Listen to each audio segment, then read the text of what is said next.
Hello there, everybody. Yeah, it's evening. It's dark outside. I'm in my barn. The sleet is slamming down on the roof right now. But I'm doing this little meditation for Tuesday morning on Monday evening because I have a busy day tomorrow, so I have to get it in now. So, I want to ask you a question about the book of Jeremiah. We've been here before, and we talked about this, and I want to see if you remember. There's a section right smack dab in the middle of Jeremiah, just about smack dab in the middle, that's given a very special name. It's a couple of chapters. They have their own little thing going. What is the name of those special chapters right in the middle of Jeremiah? Is it known as the Book of Sorrows? Is it known as the Book of Doom and Gloom? Is it known as the Book of Consolations? Or is it known as the Book of Praises? Okay? Book of Sorrows, Book of Doom and Gloom, Book of Consolation, Book of Praises. Well, the correct answer is the Book of Consolation. Now, why would they call it that? It's because Jeremiah is really those first two things. The Book of Sorrows, he was often called the weeping prophet because he was crying for his people because of what God has him to say to them. And it was all doom and gloom. I just threw in the Book of Praises at the end there, but no. Not Jeremiah. No, Jeremiah, well, you do see that a little bit maybe in the Book of Consolations, but those chapters there, 30 through 33, they are the parts of Jeremiah that bring a sense of hope to the people. Otherwise, it just isn't there.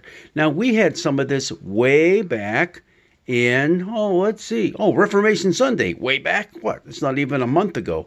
But on Reformation Sunday, remember we talked about God doing a new thing, writing his covenant on people's hearts? Yep.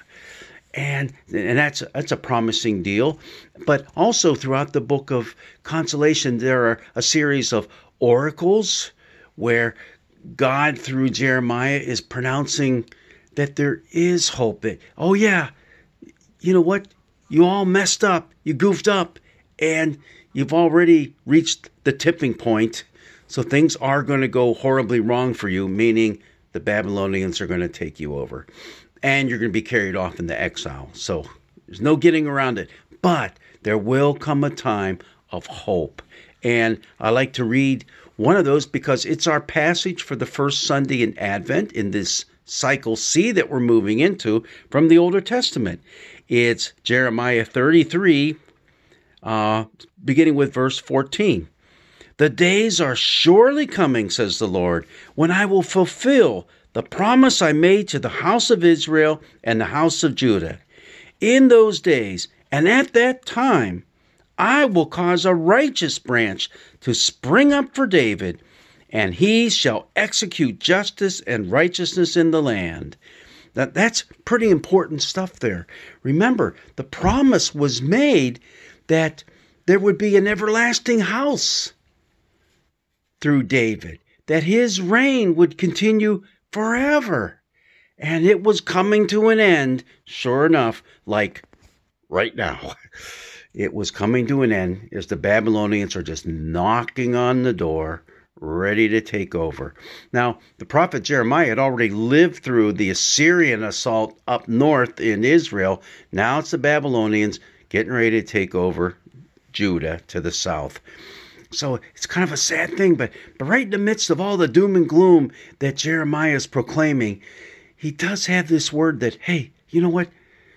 God is still faithful to his end of the deal. There will come that time where he will raise up. How you like that? It's that little branch kind of, you ever cut down a tree and you see a little shoots start coming up from the side and it gets bigger and bigger because you don't go out there and you never took the stump out, right? And it grows into a pretty decent tree. Well, that's kind of the imagery that's going on here. Out of what was destroyed and cut down, there's going to spring life. And that's going to be someone put back on the throne of David. Now, why do we have that as our Older Testament reading in Advent? Because we, as Christians, look at that and say, oh, look at that. That's Jesus. Jesus in the line of David. There is that hope. There is that hope for you and for me. We have that going on. Now, what's important is it says that he shall execute justice and righteousness in the land.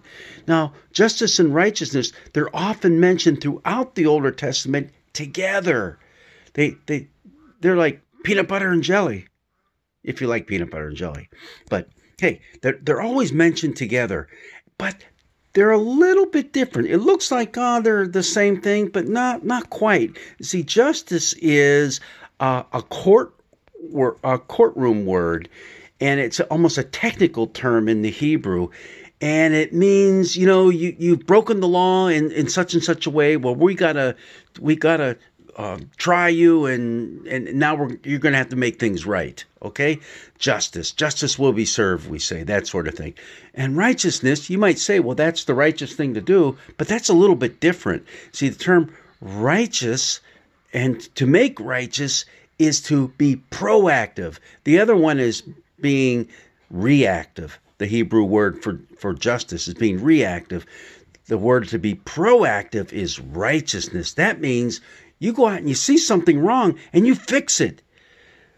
Justice is putting out the fires. Righteousness is making sure the fires don't start in the first place. And hey, tear down the old shack and build up a brand new one, a better one.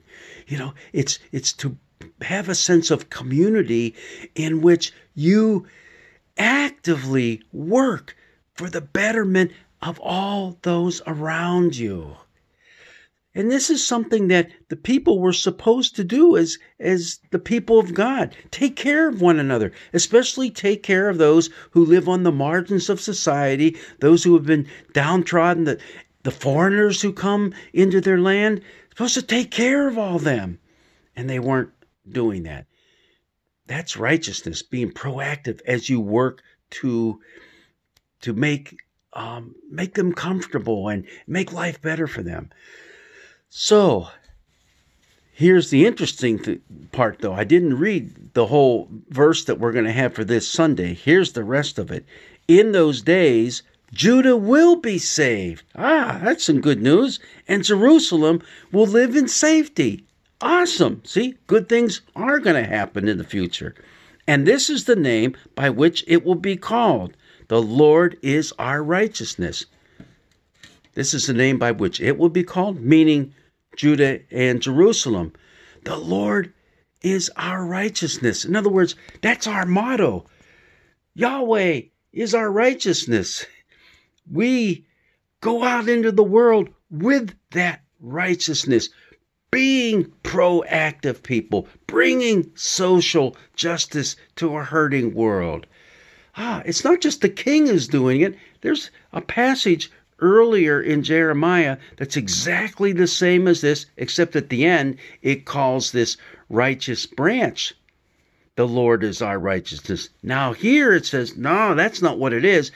You people are the Lord is our righteousness. It's everyone, not just the ruler. It's everyone.